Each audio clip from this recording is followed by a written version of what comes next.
Hello student, मैं आपका शिक्षक मित्र आपका आपके यूट्यूब चैनल जिसका नाम 10th मैथ एंड साइंस है, मैं आपका हार्दिक स्वागत करता हूं। आज हम मॉडल टेस्ट पेपर नंबर 3 के खंड द के 20वें प्रश्न पर चर्चा करेंगे। हमारा 20वां प्रश्न है, क्लोर क्षार अभिक्रिया किसे कहते हैं, समीकरण सहित समझाइए तथा इसके विभिन्न उत्पादों के उपयोग भी लिखिए। ये जो प्रश्न है आपके 3 खंडों में बटा हुआ है, तो आप इसका उत्तर भी आपको 3 खंडों में ही देना है।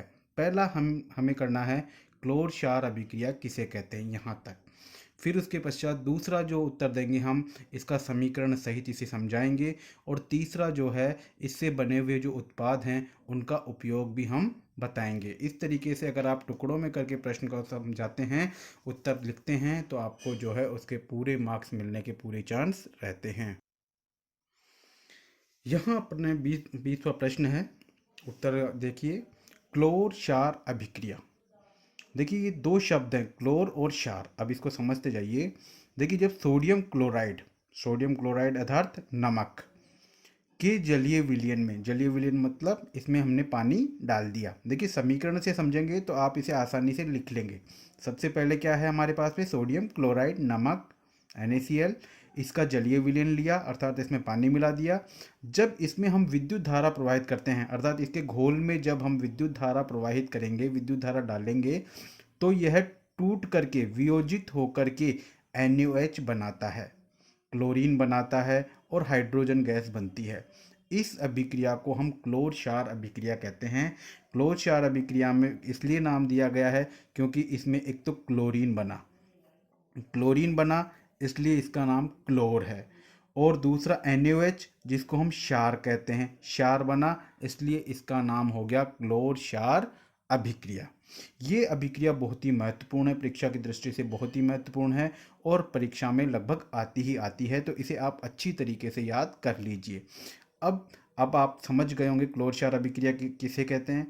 आप इसे बिना देखे लिख सकते हैं। देखिए यहाँ से देखिए आप, जब सोडियम क्लोराइड का जलीय विलयन, इसमें जब हम विद्युत धारा प्रवाहित करेंगे, यानी इसमें हम डालेंगे विद्युत धारा, तो विद्युत धारा जब प्रवाहित करेंगे तो ये वियोजित हो जाएगा। जो NaCl है ये वियोजित हो जाएगा, टूट जाएगा और टूट करके NaOH बनता है, Cl2 यानी क्लोरीन बनती है और हाइड्रोजन गैस बनती है, यानी 3 उत्पाद बनते हैं।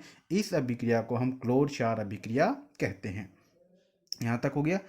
अब इससे बने हुए उत्पादों का उपयोग भी हमें बताना है, क्योंकि इससे 3 उत्पाद बन रहे हैं, NaOH, क्लोरीन और हाइड्रोजन। सबसे पहले हम बात करते हैं हाइड्रोजन की। देखिए, हाइड्रोजन गैस का जो उपयोग है आप जानते हैं ईंधन के रूप में किया जाता है। जो हमारे जो रॉकेट वगैरह होते हैं, वाहनों में इसका उपयोग नहीं करते हैं, जैसे रॉकेट वगैरह जो होते हैं उसमें हम इस ईंधन का उपयोग करते हैं। क्लोरीन दूसरा उत्पाद हमारा बना, इसमें क्लोरीन का उपयोग आप जानते हैं जल को स्वच्छ करने में किया जाता है, विरंजक चूर्ण बनाने में भी इसका उपयोग किया जाता है। विरंजक चूर्ण का उपयोग आप जानते हैं पानी को स्वच्छ करने में किया जाता है, तो क्लोरीन का उपयोग जो है जल को स्वच्छ करने में किया जाता है। दो का उपयोग हो गया। अब तीसरा का उपयोग, जो NaOH का उपयोग, तो NaOH जो होता है इसका उपयोग साबुन बनाने में करते हैं। जो कपड़े धोने का जो साबुन होता है उस साबुन को बनाने में हम NaOH का उपयोग करते हैं। धातुओं से ग्रीस हटाने में भी इसका उपयोग किया जाता है। इस तरीके से ये क्लोर क्षार अभिक्रिया जो है, अगर आप इस तरीके से टुकड़ों में करते हुए लिखेंगे, पहला टुकड़े आपने इसका ये उत्तर दे दिया क्लोर क्षार अभिक्रिया किसे कहते हैं, दूसरा फिर उसका आपके समीकरण लिख दिया, तीसरा आपने उसका जो उत्पाद वगैरह बना दिया, तो एग्जामिनर जब आपका देखता है तो उस पर आपका जो प्रभाव होता है वो बहुत ज़्यादा पड़ता है और वो जो है बिल्कुल आपको पूरे में से पूरे मार्क्स इसके देता है। अब चूंकि 20वें प्रश्न में आपके अथवा में दूसरा प्रश्न भी था। दूसरा प्रश्न ये था आपके कि धातुओं के साथ में अम्लों की अभिक्रिया, ठीक है, धातुओं के साथ में अम्लों की अभिक्रिया बताना है, उसका समीकरण बताना है और जो गैस निकलती है उसकी सत्यता की जांच आपको करनी है। ये आपका दूसरा प्रश्न अथवा का प्रश्न था। तो इसको भी उसी तरीके से आप टुकड़ों में लिखेंगे। सबसे पहले हम लिखेंगे धातुओं के साथ में अम्लों की अभिक्रिया। देखिए, धातुएं चाहे कोई भी धातु हो, जब वो अम्ल के साथ में अभिक्रिया करेगी, अम्ल भी चाहे कोई भी हो सकता है, जब अभिक्रिया करेंगी तो हाइड्रोजन गैस बनती है। यहाँ आप इसको समझ सकते हैं, जिंक ये धातु है, HCl ये अम्ल है, और जब ये दोनों आपस में क्रिया करते हैं तो ZnCl2 ये पदार्थ बनता है, और साथ ही बनती है हमारी हाइड्रोजन गैस। इसी प्रकार से जिंक की जगह अब मैंने ले लिया धातु Fe, और अम्ल की जगह ले लिया मैंने दूसरा अम्ल H2SO4। तो आप देखिए धातु भी कुछ भी हो सकती है और अम्ल भी कोई भी हो सकता है, लेकिन होनी चाहिए धातु और अम्ल। तो यहाँ पर जब ये क्रिया करेंगे तो FeSO4 बन गया और बन गई हाइड्रोजन गैस। अर्थात हर स्थिति में जब भी धातुएं अम्लों से अभिक्रिया करेंगी तो हाइड्रोजन गैस ही बनेगी। अब यहाँ पर इसका जो दूसरा उत्तर है वो उसने ये पूछा है कि जो गैस निकल रही है, मतलब जो हाइड्रोजन गैस बन रही है, आप उसकी सत्यता की जांच कैसे करेंगे? आप ये कैसे मालूम करेंगे कि ये जो गैस बन रही है वो हाइड्रोजन गैस बन रही है? क्योंकि गैस ना तो दिखती है ना ही कुछ और। तो इसके लिए हम क्या करेंगे कि जो गैस निकल रही है, जो परख नली में से जो गैस निकल रही है, उसके उस परख नली के मुंह पर, उस परख नली के मुंह पर हम जलती हुई तीली लेके जाएंगे। और जब जलती हुई तीली लेके जाएंगे तो जो तीली है, जो उसकी ज्वाला है, वो चटपट की ध्वनि करेगी। तो इसे मैं एक बार पढ़ देता हूँ। निकलने वाली गैस हाइड्रोजन गैस है, इसका पता लगाने के लिए निकलने वाली गैस की परख नली के मुंह पर एक जलती हुई तीली ले जाएंगे। तीली ले जाने पर वह चटपट की ध्वनि के साथ में जलती है, तो हम जान जाएंगे कि गैस जो निकल रही है वो हाइड्रोजन गैस ही है।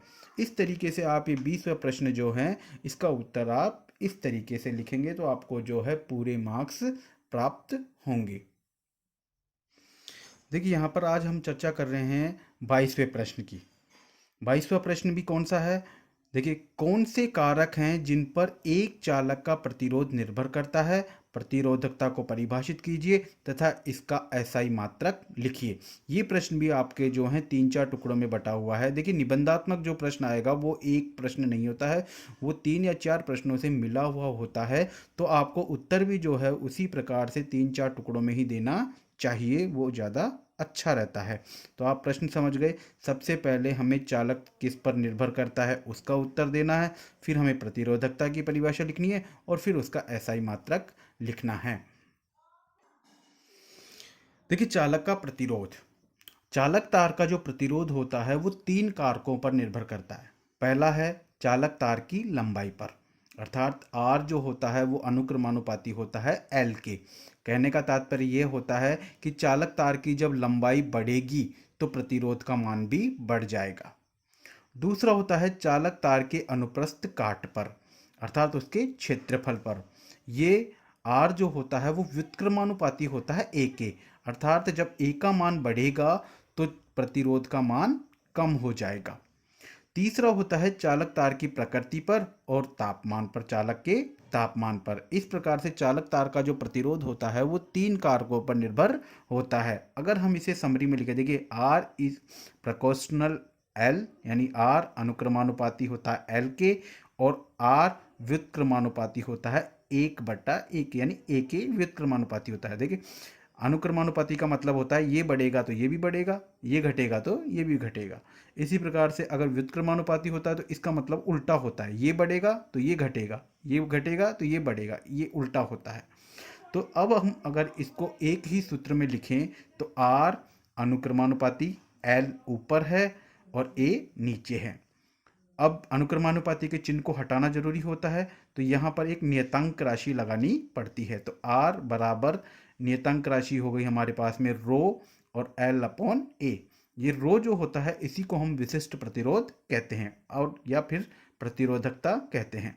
तो दूसरा जो इसका टुकड़ा था इस प्रश्न का वो था प्रतिरोधकता या विशिष्ट प्रतिरोध किसे कहते हैं।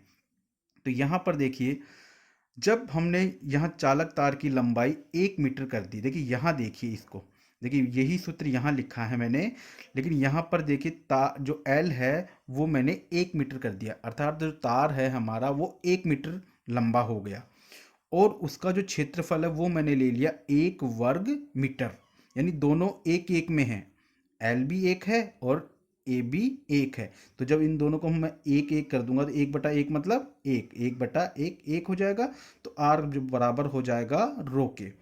अब किसे कहेंगे, यहाँ से ये परिभाषा निकलेगी, यहाँ से हम इसकी परिभाषा निकलेंगे क्या, 1 मीटर लंबे और 1 वर्ग मीटर, देखिए यहाँ मेरा पेन भी देखती जाइए, ये देखिए 1 मीटर लंबे, ये 1 मीटर लंबा हो गया।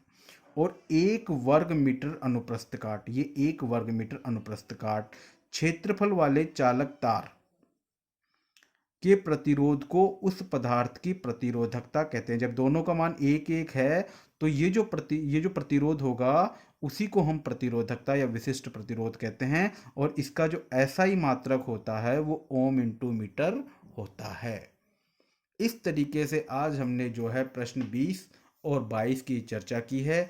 कल हम प्रश्न 21 और बाकी जो प्रश्न बचेंगे उसकी भी चर्चा करेंगे। धन्यवाद। अगर आपको मेरी ये चीज़ें समझाई हुई पसंद आई हैं तो चैनल को लाइक और सब्सक्राइब करना ना भूलिए, दोस्तों के साथ शेयर कीजिए। धन्यवाद बच्चों।